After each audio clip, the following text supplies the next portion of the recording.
Boa noite. Nós estamos estudando ainda a lei de justiça, amor e caridade. E a semana passada nós falamos muito de educação, porque educação é realmente o ponto fundamental da doutrina espírita. A doutrina espírita, ela não tem como escopo o fenômeno, ela não objetiva realizar o fenômeno, ela não objetiva curar ninguém de uma doença física, ela não objetiva melhorar materialmente a vida de ninguém, a realização de favores e desejos, nada disso. O objetivo, o escopo da doutrina espírita é educar o homem. E para isso ela parte de determinados princípios, alguns de natureza ética universal, princípios morais de formação do caráter, princípios que ordenam, de certa forma, uma razoável relação entre pessoas, para que nós consigamos ter uma vida um pouco melhor, com menos conflitos, para que a gente se torne espírito mais educado e, consequentemente, que a gente se ilumine enquanto espírito, que a gente tenha luz própria. E luz é conhecimento, luz é sabedoria, luz é capacidade de realização no mundo daquilo para que o mundo foi criado, para o destino de todas as coisas, que é o supremo bem, a beleza e a luz. Então, quando a gente fala de doutrina espírita, obrigatoriamente a gente tem que falar de educação, né, de relações mais educadas no mundo. Quando nós comentamos, a semana passada, o trecho que Allan Kardec escreve na questão 886, né, que se fala da caridade, que não se restringe à esmola e etc., né, mas à relação com os outros e etc., né, isso fica muito claro. Né? Agir caridosamente é agir minimamente com educação para com o próximo, levando em conta o outro. Isso tem nome, se chama alteridade. A alteridade quer dizer a capacidade de colocar-se no lugar do outro para tentar imaginar pelo menos o que ele sente e agir para com ele com um sentimento muito nobre e bonito chamado compaixão. Ter compaixão para com o outro. Lembrando a resposta da questão 886, quando Allan Kardec pergunta, né, o que é a caridade segundo a entendia Jesus. Porque se fala tanto de caridade, né, aquela carta do apóstolo Paulo, ainda que eu falasse a língua dos homens e dos anjos e não tivesse caridade, né, eu nada seria. Então, a cristandade, toda ela foi constituída sobre alguns documentos sobre a análise do que seja isso que a gente chama caridade. Em algumas traduções, a carta do apóstolo Paulo, escrita originalmente em latim, é traduzida como amor, em outras como caridade. Há muitas situações em que amor e caridade são sinônimos. São tidos como sinônimos do ponto de vista teológico. Kardec, então, desenvolve, né, a resposta dos Espíritos que dizem: a caridade, segundo a entendia Jesus, é benevolência para com todos, perdão das ofensas, indulgência para com as imperfeições alheias. Que são essa tríade difícil da gente colocar em prática. Benevolência para com todos, boa vontade em todas as situações para com todo mundo. Perdão total das ofensas. E indulgência para com as imperfeições alheias. Isso é o verdadeiro sentido da caridade. Allan Kardec, então, pergunta, tá, e a caridade material? Né?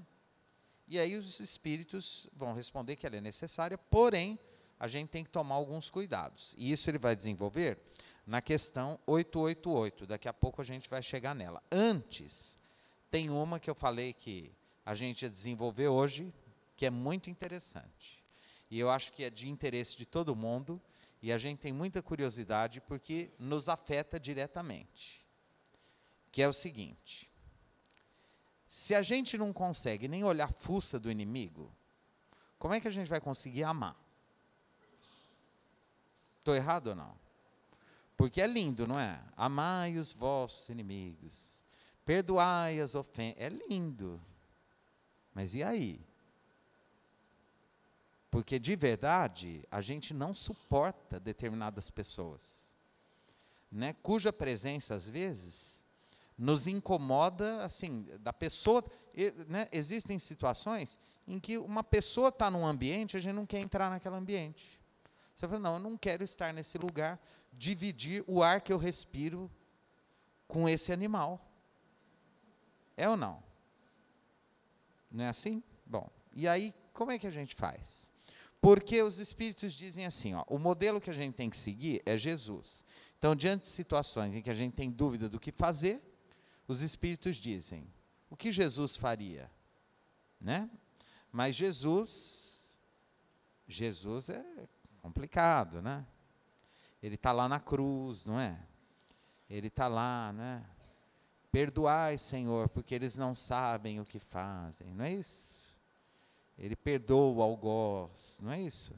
Tem lá naquele livro Boa Nova, do Chico Xavier, psicografia do Chico, autoria de Humberto de Campos, a história de Joana de Cusa.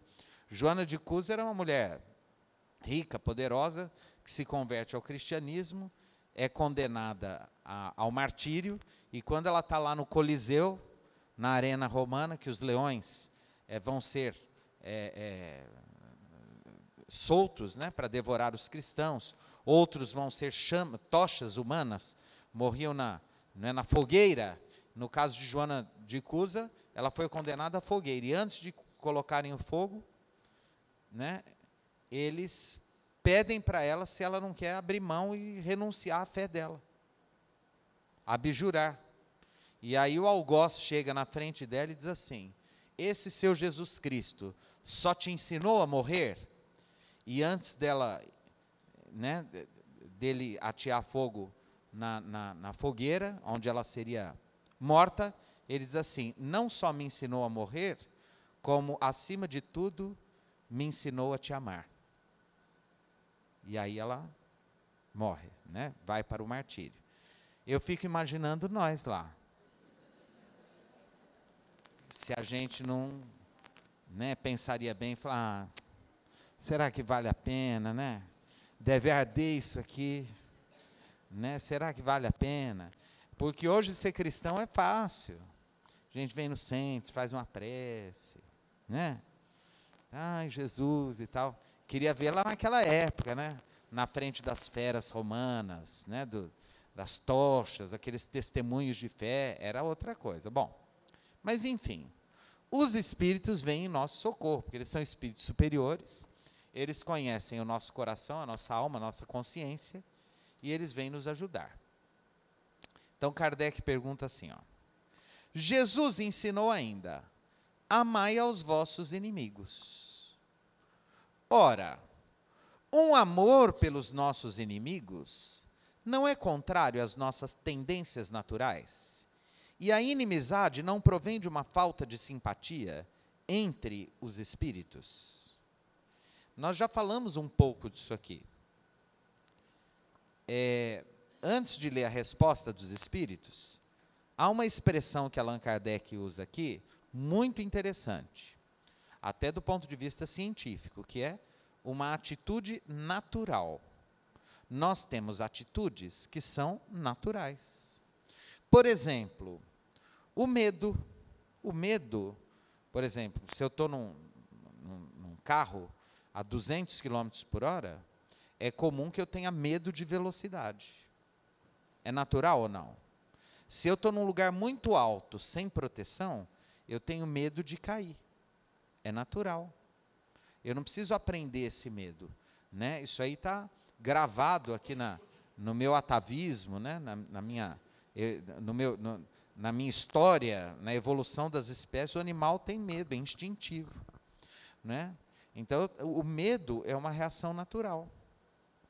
Se alguém vem com um instrumento para me agredir, o meu intuito, minha reação é me defender, eu sair correndo, porque isso é natural.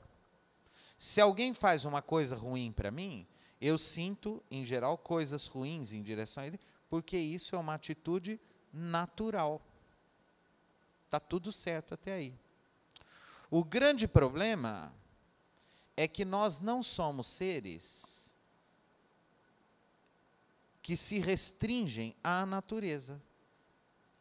Nós podemos dizer que nós somos seres da natureza, mas que somos antinaturais. Como assim? É simples. Não está muito calor? Sim ou não? E aí a gente inventa o ventilador e o ar-condicionado, que são antinaturais, porque não foi a natureza que nos deu o ventilador e o ar-condicionado. A gente cria uma coisa que não tem nada a ver com a natureza, para obrigar a natureza a ser do jeito que a gente quer. Ou a natureza não, a nossa vida, né? Que ela seja como a gente quer, não é? Então, eu tenho lá uma doença, eu estou sendo devorado por uma bactéria, e vem lá o homem de ciência e cria um antibiótico. Aliás, anti contra, biótico, bios, vida. O que é um antibiótico?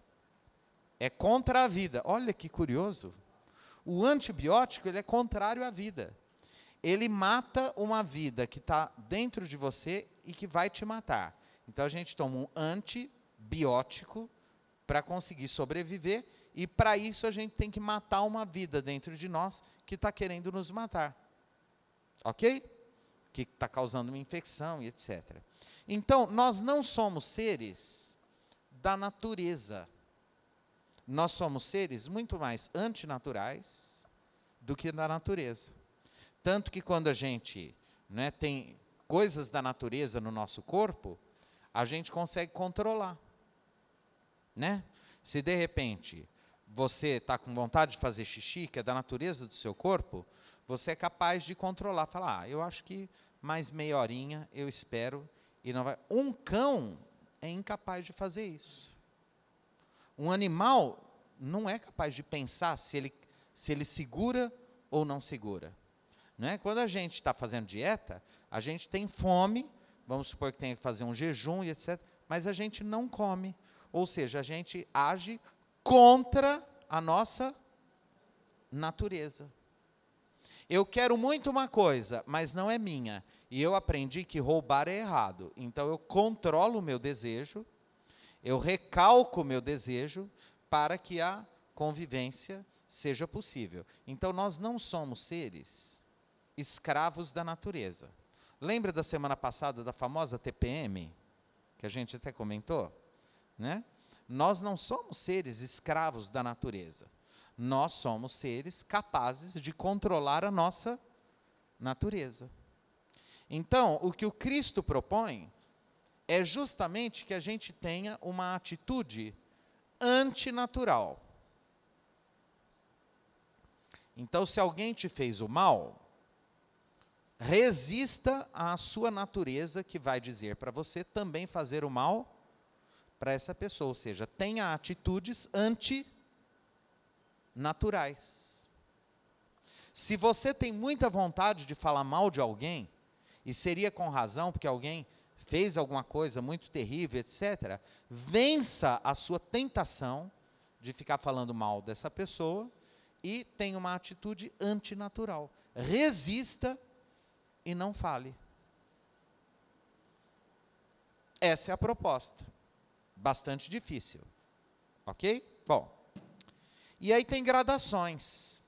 Quando a gente fala em gradações, a gente naturalmente lembra da lição que foi lida pela Daniele hoje. Se você não consegue ser totalmente bom, seja um pouco bom.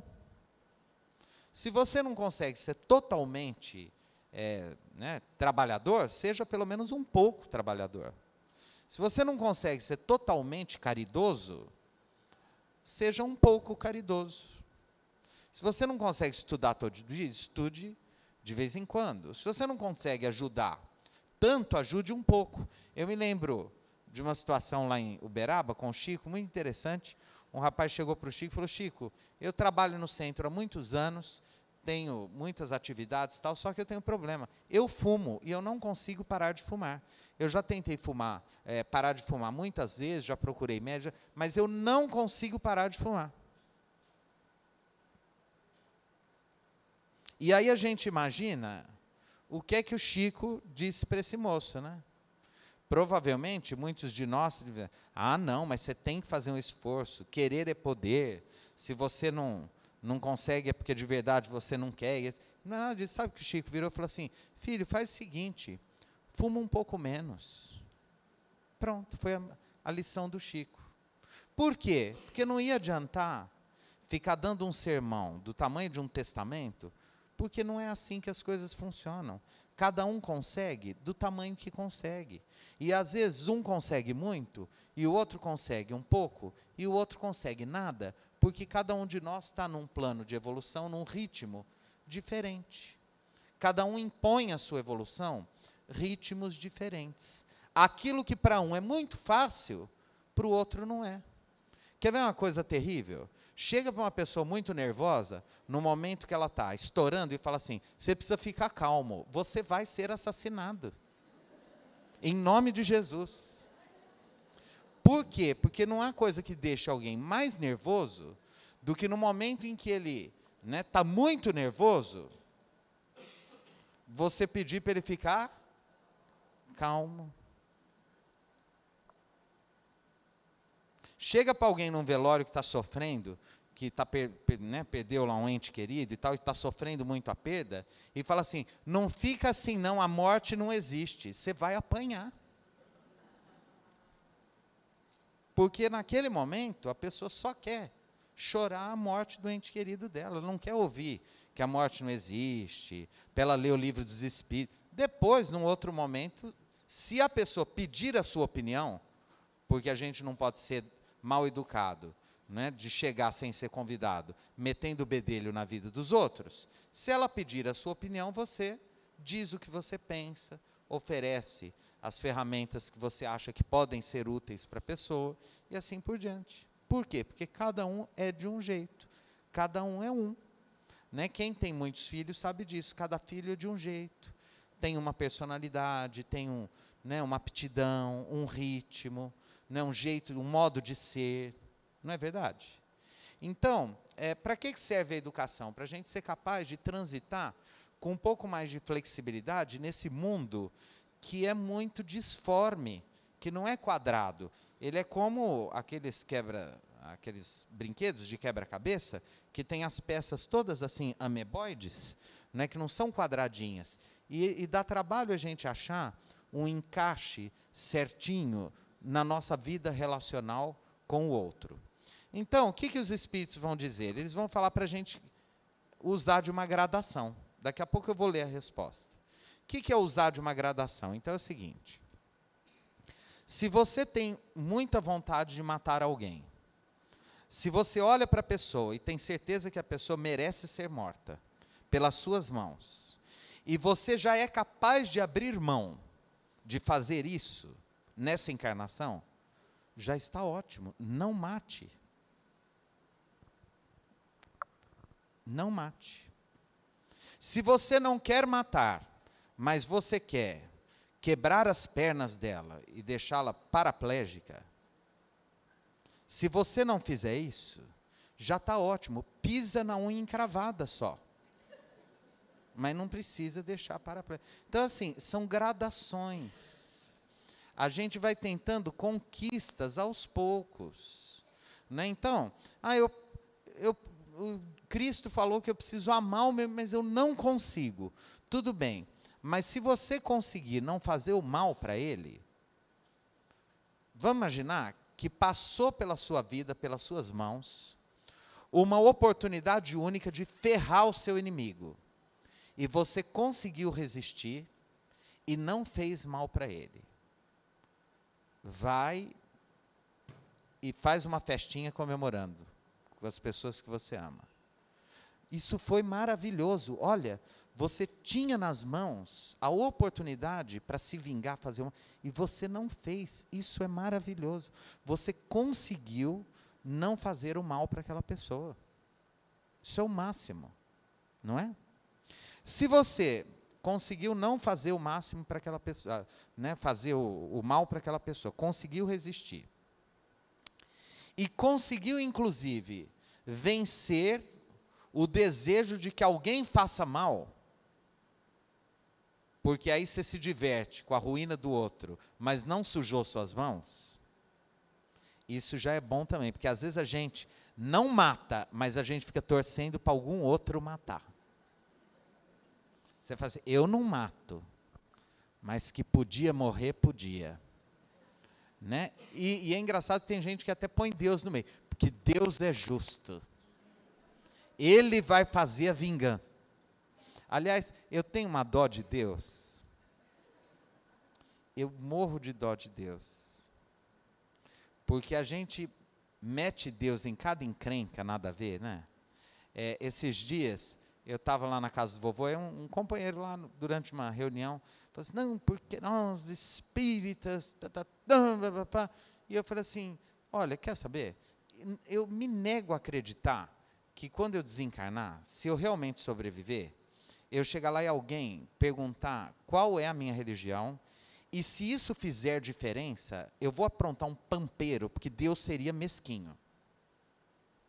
Eu me recuso a acreditar num Deus que de verdade nos julga pela religião que a gente abraçou. Porque isso é tão pequeno, é tão infantil, é tão idiota, que só uma pessoa muito burra acha que porque ela é espírita, ela vai ter um lugar melhor no mundo espiritual, ou porque é católico, porque é judia. Porque isso é ridículo. Então, assim, na verdade, o que a gente tem? Qual que é o nosso patrimônio espiritual? Os bons sentimentos que a gente tem, o bem que a gente realiza, não é? A quantidade de pessoas que a gente consegue ajudar, harmonizar, levar coisas boas, não é? O que a gente aprende, que está aqui, ó, né? Que a traça não rói, a ferrugem não come, não é isso? Isso são os nossos patrimônios eternos, não é? Os amores que a gente constrói ao longo de uma vida, as bem-querenças que a gente constrói, né?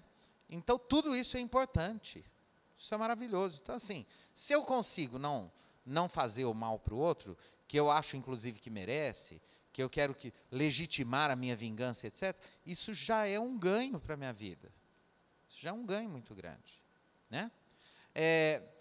Eu não faço mal para ele, eu não quero o mal dele, mas eu me reservo o direito de não querer conviver.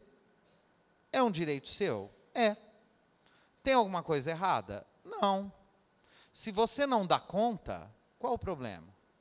Você vai se impor um sofrimento que você não consegue?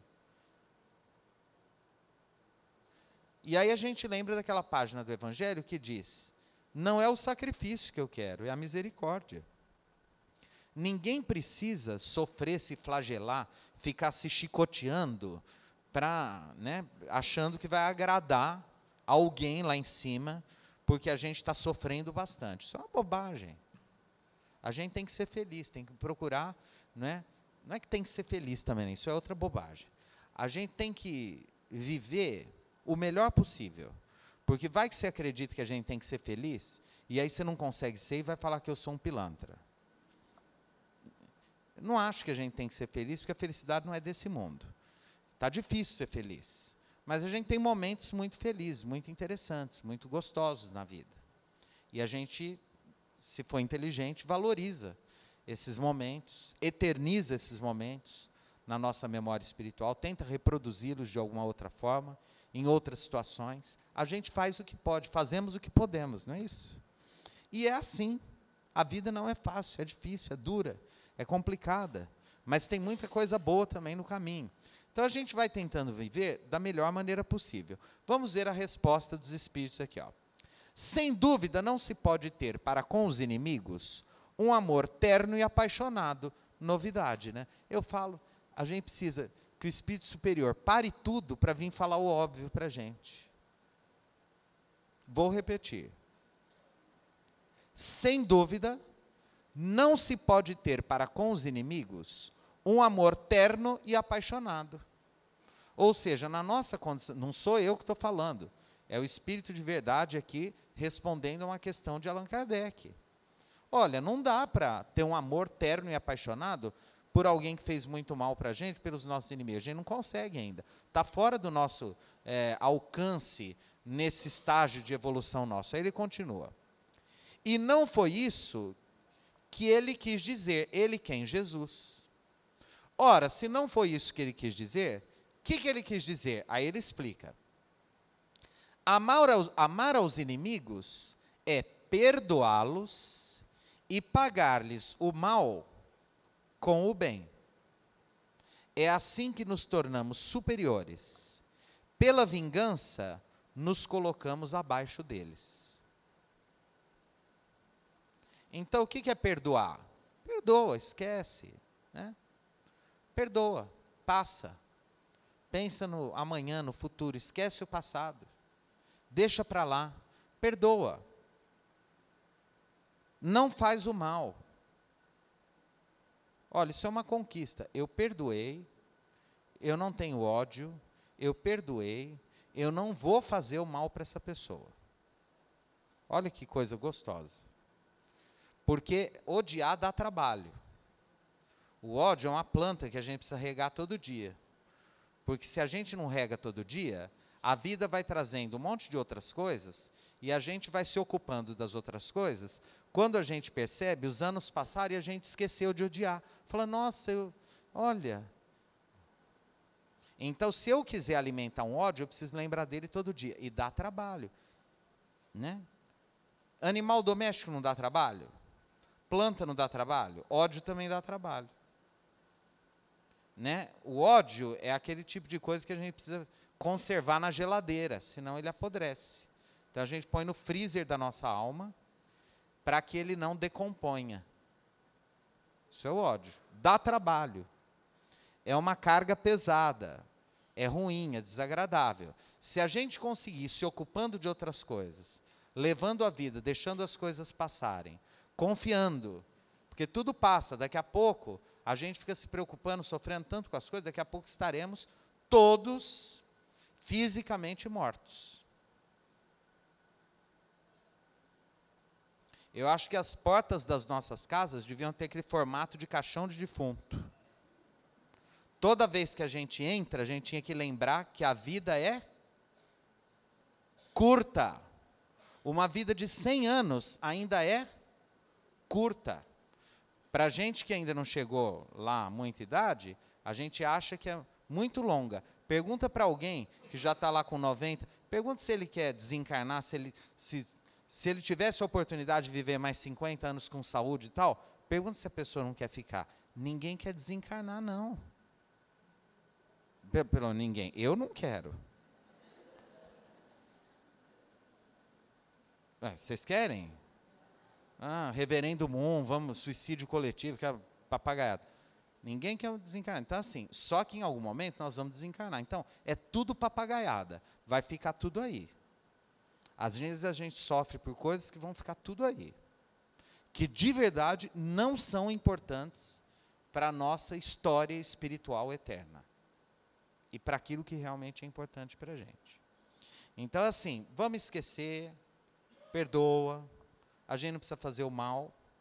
E o Cristo nos recomenda ainda o seguinte: se em algum momento surgir a oportunidade da gente fazer o bem, e a gente conseguir, aí é melhor ainda. Aí a gente faz o bem. E aí a gente neutraliza toda essa vibração ruim, porque é muito ruim ter inimigos. É muito ruim quando a gente sabe que tem pessoas que não gostam da gente, e quando a gente tem consciência de que não gosta de algumas pessoas. Isso é muito ruim. A gente não precisa, como os espíritos dizem, ninguém precisa ter um amor terno e apaixonado. Mas se a gente conseguir passar pela vida sem construir rancores, ódios, inimigos, etc., se a gente conseguir levar tudo numa boa,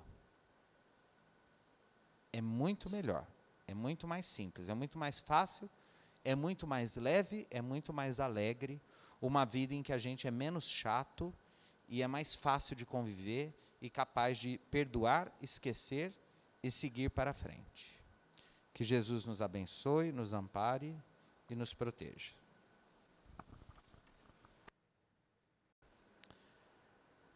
Todos receberam mensagens numeradas. Então vamos lá. Número 152. É eu. Você quer o buquê ou o livro? Livro. Então toma o livro. Obrigada, André. Maria Antonieta Bordini. Minha prima querida.